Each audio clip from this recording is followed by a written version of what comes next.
You want to know the fastest way how to get rich? There is none. That's your problem. You're always looking for a quick get rich scheme and you never want to take the opportunity or the time to be able to do what you need to do to get your finances on order. The biggest return on investment is managing your finances. That's right. Managing it and make for sure you're following people that's going to give you real information and not just some clickbait and a whole bunch of fluff. Look up to people that's actually doing it and that could help you get to where you want to be financially.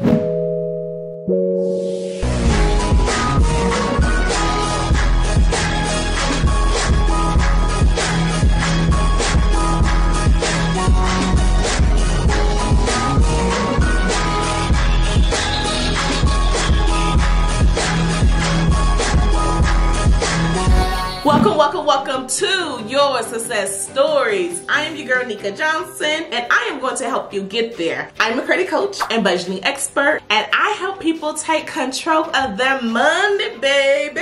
What little I say? Young moolah, baby. Yeah, that part. That's what I'm gonna do. I'm gonna help you take control of your money. And today we're gonna be talking about how some of these financial gurus is capped. They don't want to tell you the real. All they want to do is keep taking your dollar after your dollar so you could keep getting them rich and fed and taking care of their lifestyle that they like. But the reality of it is you need real information. So what I want you to do is listen up to this very end and I'm gonna tell you real over that fake fluff. Cause I know you're tired, cause I'm tired of it too. Let's go. Hey, you wanna know the fastest way how to get rich? There is none.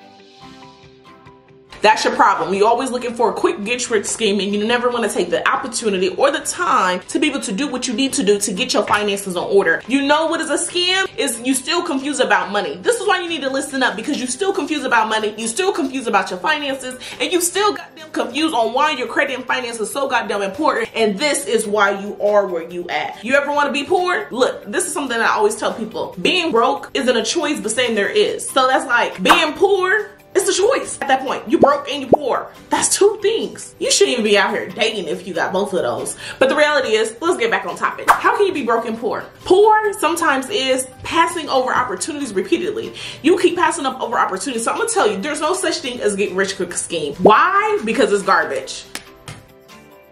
That's right. You want to know real information to get you real results over those reviews? Look, I know you tired of scrolling on Instagram and you're tired of being overpromised, underdelivered, being pushed ebook after ebook, course after course, mastermind after mastermind. And where's the real information at? You done spent your hard-earned dollars. You done spend your hard-earned dollars and you deserve to know the real from the fake. So let's get into it.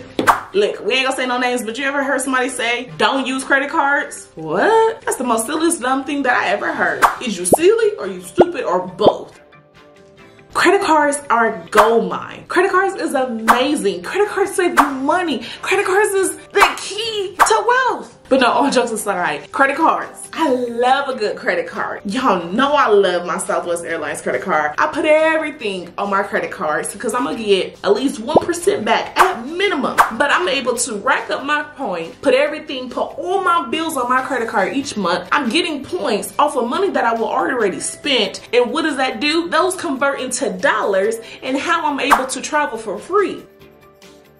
Who don't like free? That's like going inside a grocery store and you're using a debit card. Now, why would you do that? Here's a look at just a couple of credit cards that you could be to use. They give you more bang for your buck. Simply put, for grocery stores, for example. There's many more. Don't take which credit card that I use personally. Figure out which one works best for you and your family, your financial situations. You may not like Southwest. You may like Delta or American Airlines or any other airline for that. You may not like to travel. You may not want free points. You may want points elsewhere. So I always believe in finding a credit card that is going to incentivize you and where do you spend your most hard-earned dollars. So do you have a large family? Do you feel like you spend a lot of money on gas? Okay, get a credit card that's going to give you more incentives when it comes to the amount that you spend on gas. You picking out what I'm putting? Look, I'm just telling you. The game to be told. I can give you all this game and all these gems, but I'm just wondering if you over on the other side catching up. I'm just saying. What I am telling you is what some of your favorite social media influencers that you may look up to. The reality of it is people will tell you a whole bunch of information that's some clickbait okay? And they don't tell you the whys. Y'all know your girl got over 15 years in the financial sector. Y'all know black don't crack. And I'm gonna give you the reasons of the whys. And even the stuff that I say, you fact check it. You do your due diligence. This is for educational purposes, but I wanna educate you so we can be able to not be broke no more and get real financial advice that's gonna help you in your finances that you can apply today. And I ain't talking about no financial advice that's outdated. I ain't talking about no financial advice that's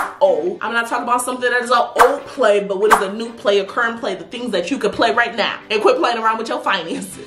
So people tell you not to use credit cards, but credit cards is gold mine. I love credit cards.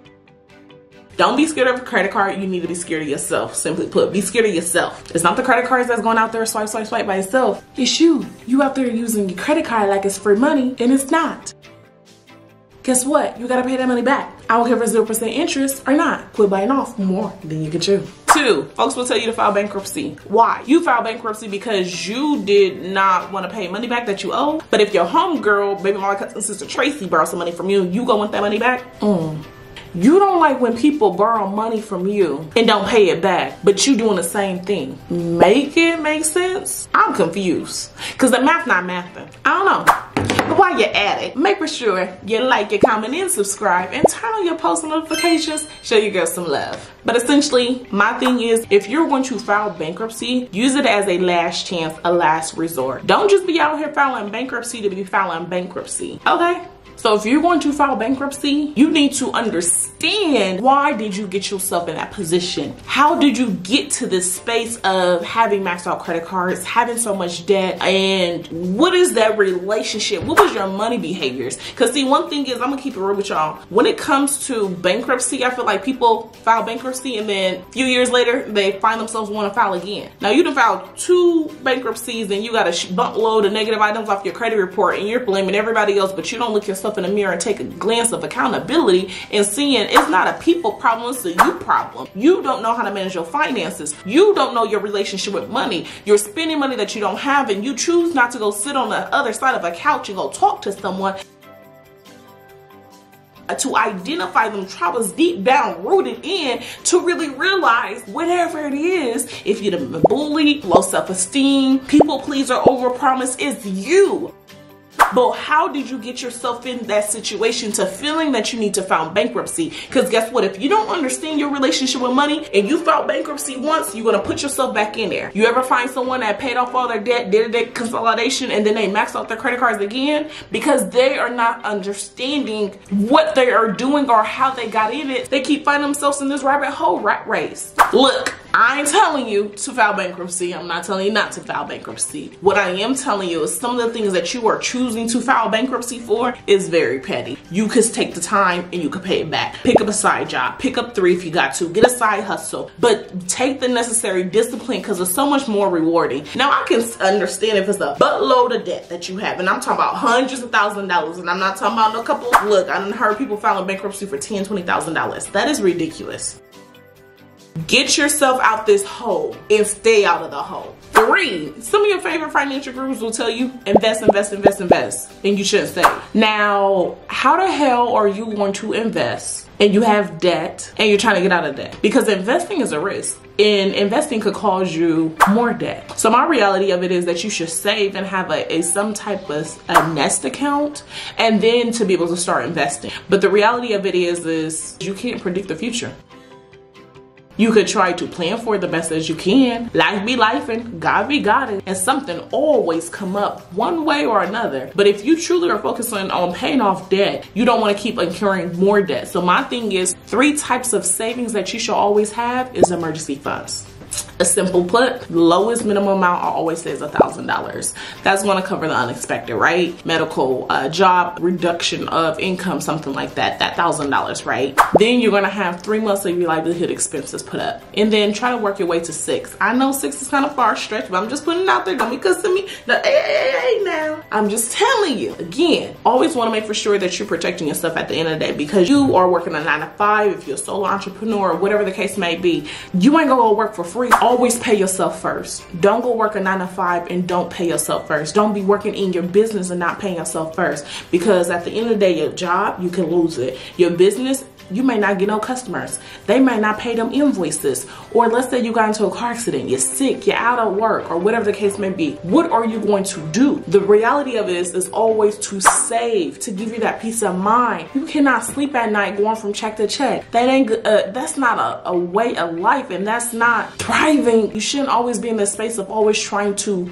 survive. There is so much more to life than always be in survival mode. So definitely always make for sure that you have a savings account. Now, I'm not telling you what dollar amount to save. Just save something and start there. Always pay yourself first. You can have a regular checking account. You can have a CD, which is a certificate of deposit. You can have a high yield savings. You could invest into a Roth IRA or traditional, whatever type of savings that you want. Get one, okay? 4. Y'all know I'm gonna have to do this one. CPNs, credit sweeps, buying trade lines, all that is illegal. Look, you keep trying to take the shortcuts, you go get cut. The reality of it is, it takes time to fix your credit, and you want instant gratification, you want instant results. Just ask yourself, how long should it take? What are you really comparing yourself to? To what? How long did it take for you to mess up your credit? And the reality of it is, have you ever sit down and thought how much time it should take to fix? Do you really know that? Take the time to fix your finances so your later self could thank you. One thing is, these gurus will say, buy trade lines, buy trade lines. Where are you buying trade lines from? It ain't Chase. It's not Navy Federal. It's not Bank of America. Where are you buying trade lines from? People that's sometimes stealing identities of others or the elderly. Sometimes it's people that's selling the information, but what people fail to realize is not just about a credit score, but it's the credit profile mix, okay? You gotta have a 700 credit score and still be denied for loans. In credit, essentially put, you need to have both the score and a healthy credit profile. So why would you go buy a trade line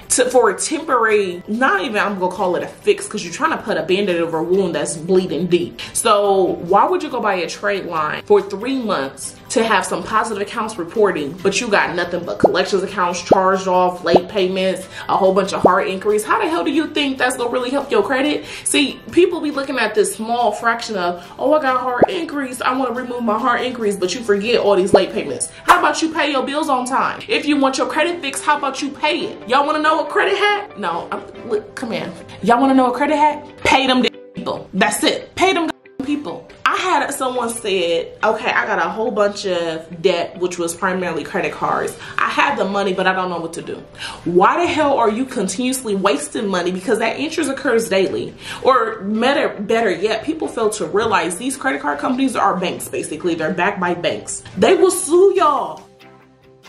Anything over 1,000, they will sue y'all. They will garnish your wages, and they're gonna add more on top of that because you was playing in them people's face. So quit playing in your own face. Just pay the debt off if you truly want to have your finances in order. Simply put, pay it. Pay it. Because the longer you're dragging your feet, the longer it's going to take to fix your credit. So obviously you're not being real. And in today's society, let's keep it real. You can't do nothing without having your credit together. You cannot have 6 and 7 figures in credit, personal or business, without having your finances in order. You can't buy that house. You can't buy that car. You can't build that business unless your finances in order. So do you want success? Do you want generational wealth? Do you truly want more money and financial freedom because you holding yourself back? And what are you going to do to get yourself there? But see, people ain't gonna tell y'all that. They'll sell you a service, they'll sell you a dream, but what are you gonna do when it's time to execute it? What is it gonna do when it's time to go get a loan and you fill out the application, you keep getting denied? So folks will tell you, yeah, get a credit sweep and everything is removed off your credit report, but where they at in 30 days and 45 days or later down the road and everything comes right back on your credit report, huh? See, people will tell you the good, not the bad. See, people can put whatever they want on social media, but what's the reality of things?